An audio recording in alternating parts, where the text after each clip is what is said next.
Serupa tapi tak sama. Dengan apa? Kasus yang pernah terjadi di 2014 ya. Oh betul, yang menyeret mantan Menteri Agama Surya Dharma Ali pada saat itu kan. Tapi ini terjadi lagi, apakah sama motifnya atau modusnya sama? Itu dia, kalau kali ini kan dugaan kasus korupsi mencuat akibat pembagian kuota haji tahun 2024. Ini juga sempat dibahas di Pansus DPR. Artinya sebenarnya sudah ada hasil di Pansus nih yang bisa kemudian digodok oleh KPK dalam penyelidikannya saat ini. Makanya kan ada rencana dari KPK sendiri untuk memanggil Menteri Agama saat itu ya, Yakut Khalil Qomas. Katanya sih kayak ya melihat nanti dibutuhkan atau tidak gitu. Nah, apakah kemudian harus dipanggil atau tidak? Itu dia. Kita coba bahas nih pagi hari ini ya. Sudah hadir bersama dengan kami di studio ada Pak M. Yasin, Wakil Ketua KPK periode 2007-2011. Betul ya Pak ya? Assalamualaikum Pak Yasin. Assalamualaikum. Waalaikumsalam. Terima kasih sudah hadir bersama dengan kami. Dan nanti kita juga akan melibatkan siapa? Ibu Sely Andriani Gantina, ini selaku anggota tim pengawas haji DPR RI tahun 2019 begitu ya. Tapi kita masih tunggu untuk bergabung via Zoom bersama kami pagi hari ini. Tapi langsung kita ke Pak Yasin. Serupa tapi tak sama, betul? Betul. Jadi kalau perbandingan bahwa korupsi haji itu biasanya kan sekitar pengadaan perumahan atau pemondokan yang wujudnya hotel ya. Terus kemudian juga pengadaan catering dan pengadaan transportasi sekitar itu. Akomodasi lah ya. Itu terjadi di Mekah dan di Madinah. Terus kemudian yang sekarang ini sedikit agak berbeda karena yang diduga melanggar itu adalah penetapan kuota haji khusus yang seharusnya kalau sesuai dengan aturan perundangan Undang-Undang Nomor 8 Tahun 2019 tentang penyelenggaraan ibadah haji pasal 64 ayat 2 itu bahwa kuota haji khusus itu hanya 8% dari total keseluruhan kuota. Terus kemudian dan ayat 4-nya di pasal yang sama 64 itu bahwa itu berdasarkan urut-urutan penetapan itu. Urut-urutan itu bukan kok yang daftar sekarang kemudian diberangkatkan sekarang yang penting bisa bayar mahal itu nggak bisa yang seperti itu. Dan kemudian ada aturan memang penetapan kuota haji itu adalah oleh Menteri Agama. Itu di ayat 1. Aturannya tuh ya. Aturannya pasal 64 juga ayat 1. Tapi di dalam Undang-Undang Penyelenggaraan Ibadah Haji itu bahwa telah pernah kita itu mendapatkan tambahan kuota itu tahun 2019 itu sebanyak 10.000. Nah itu pembagiannya tetap berdasarkan aturan yang ada, yaitu 8% haji khusus dan 92% itu adalah haji reguler. Tapi kan yang berbeda saat ini kan dari 8% yang ada itu tiba-tiba diputuskan secara sepihak gitu ya informasinya naik jadi 11%. Ya. Jadi jumlah yang berangkat seharusnya kalau ditambah 10.000 ya. Karena penetapan 50% itu tanggal 23 Juni tahun 2023 oleh Menteri Agama. 50-50 itu seharusnya tidak seperti itu. Ya 50 haji khusus, 50 haji reguler. Dari 20.000 tambahan kuota haji yang seharusnya apabila itu konsisten misalnya dikasih 10.000 aja ya, yang itu sudah melanggar juga, itu 17.680. Nah, sedangkan yang berangkat yang realnya itu adalah 29.661. Jadi yang tadi 11% tadi ya udah betul tadi yang seperti itu. Itu dia, Pak. Dari situ kalau saya membandingkan bahwa kasus korupsi ibadah haji dibandingkan dengan tahun 2014 dengan yang sekarang, pintu masuknya bagi KPK itu mudah yang sekarang. Mudah yang sekarang justru. Mudah yang sekarang. Gitu ya ada seseorang ya kan yang melanggar aturan, melanggar hukum, kan sudah melanggar itu. Terus kemudian menguntungkan diri pribadi, orang lain dan atau korporasi. Tapi begini Pak, kalau Anda tadi sampaikan ini sudah mudah pintu masuknya, harusnya sudah bisa terlacak, sudah cepat diusut oleh KPK. Tapi yang dimaksud Anda dalam hal ini adalah pimpinan kementerian pada saat itu yang juga masuk dalam aturan, kok belum dipanggil hingga saat ini Pak Yasin? Ya kalau saat itu kan memang ramenya kan di penghujung kepemimpinan periode 5. Nah seharusnya pimpinan periode 5 itu ya juga harus menangani itu karena itu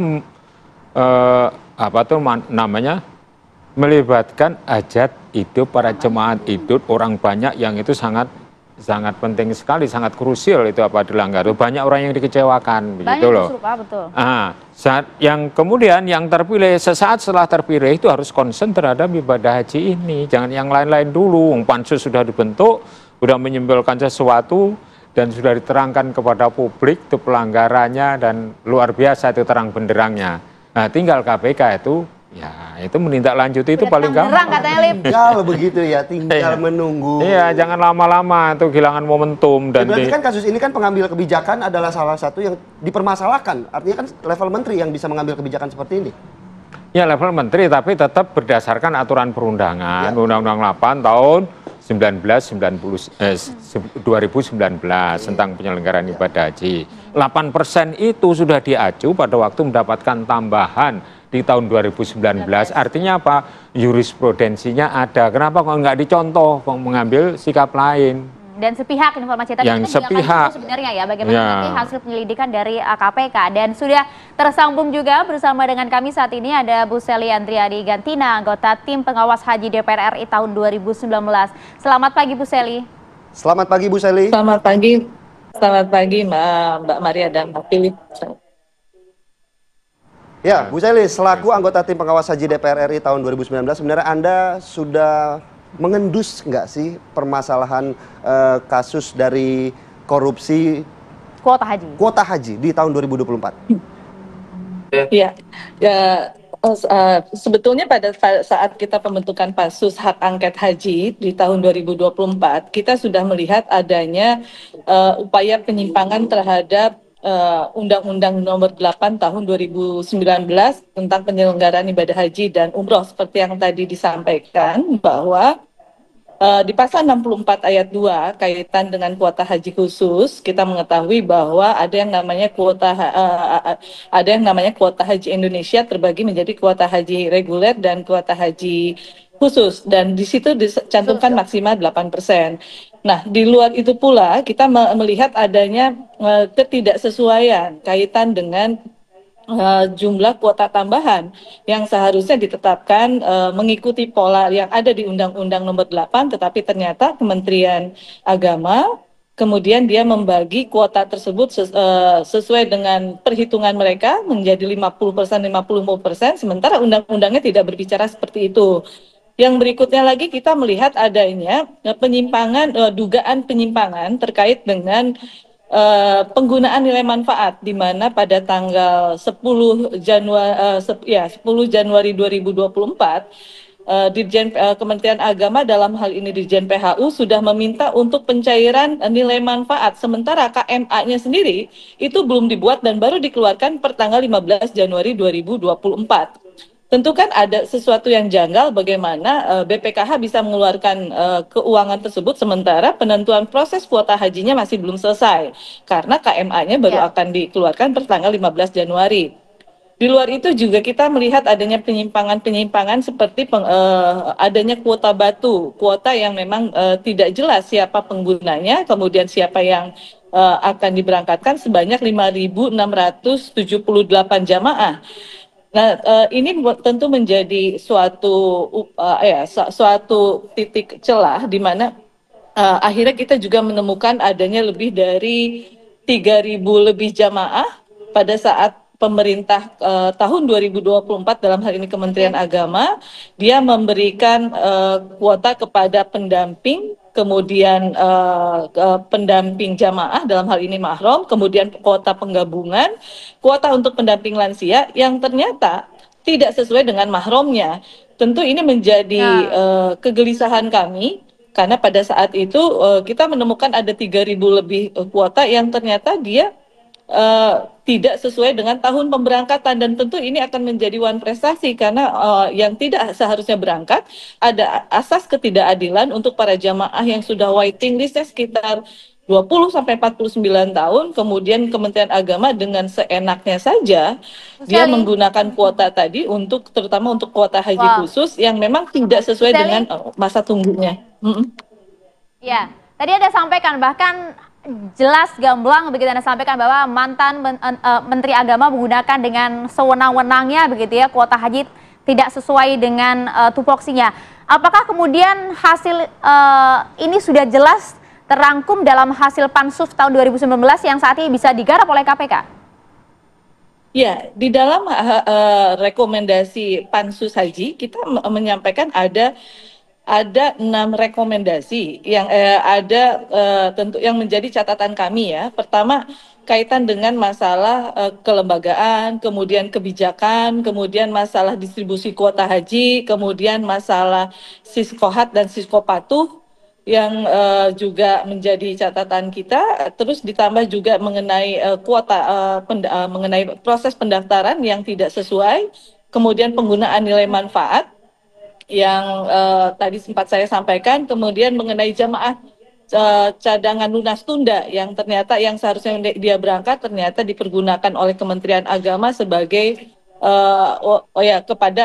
dipergunakan untuk para jamaah yang tadi menjadi pendamping mahram, kemudian pendamping lansia yang ternyata juga dia tidak sesuai dengan mahromnya. Kemudian kaitan dengan lemahnya fungsi pengawasan yang dilakukan oleh Inspektorat Kementerian Agama, dan tentu itu menjadi ada lima rekomendasi yang dikeluarkan, dan di rekomendasi yang keempat itu sendiri jelas berbunyi bahwa panitia angket mendorong penguatan peran lembaga pengawasan internal pemerintah seperti halnya Inspektorat, BPK, BPKP maupun yang lain-lain, dan manakala terjadi kerja pansus membutuhkan tindak lanjut dapat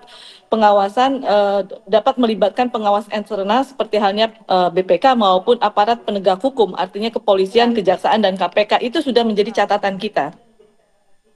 Oke, baik Bu Seli, saya nanti akan kembali ke Bu Seli, saya ke Pak Yasin terlebih dahulu. Pak Yasin, apakah pihak swasta juga salah satu menjadi pintu masuk dari KPK untuk kemudian menggali kasus korupsi haji 2024, apalagi kemarin juga ada informasi Ustadz Khalid Basalamah sudah dipanggil terkait travel agent penyedia layanan jasa ibadah haji. Untuk diminta informasi.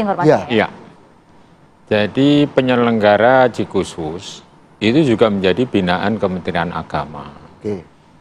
Jadi selalu diberikan pengarahan dan pengawasan dan dijelaskan tentang aturannya. Ya, apabila dia itu malah misalnya terlibat di dalam praktek untuk penyimpangan yang dilakukan oleh seseorang yang diduga melakukan pelanggaran hukum di Kementerian Agama, ya itu juga bisa saja pihak-pihak yang terlibat melaksanakan penyimpangan itu. Karena harusnya tahu bahwa aturan perundangan itu hanya 8%. Dari 20.000 tambahan kuota haji itu kan banyak sekali. Itu hanya hak mereka itu hanya 8%. Kurang lebihnya ya 10.000 kurang. Oke, kalau kemudian memang binaan Kementerian Agama, artinya wajar dong ya kalau kemudian banyak publik mempertanyakan mengapa ya hanya travel-travel tertentu saja yang kemudian mendapatkan kuota lebih itu. Nah, itu yang menjadi fokus harus di situ. Itu harus diusut oleh KPK. Kenapa mendapatkan kuota lebih? Kemudian apa dia karena mau membayar dengan harga yang spektakuler, misalnya yang umumnya 250, dia berani bayar 300.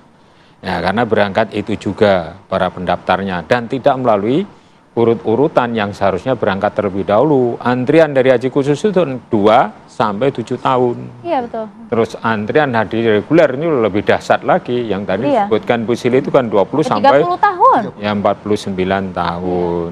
Ya. Gimana nggak geram ya lihat berita ini, mereka yang sudah antri puluhan tahun gitu Pak? Tidak adil. Kalau saya mantan KPK juga mantan Irjen Kementerian Agama yang dulu juga melakukan pengawasan. Di zaman kami dulu 2012 sampai 2017 tidak berani yang melakukan penyimpangan ibadah haji. Kita pantau, kita awasi, sampai ke Siskohat pun kita datangi dan kita sidak. Itu dia, ini kan persoalan kan ibadah ini Irjen haji. Irjen yang dulu tidak melakukan itu. Jadi orang yang mau ngutak-ngutik elektronik itu takut dengan kami. Ini sesuai dengan urutan, misalnya seperti itu di Siskohat, itu kita audit, dan di penyelenggaraan ibadah hajinya, itu baik yang ada di istilahnya di domestik maupun di sana, kita awasi semuanya.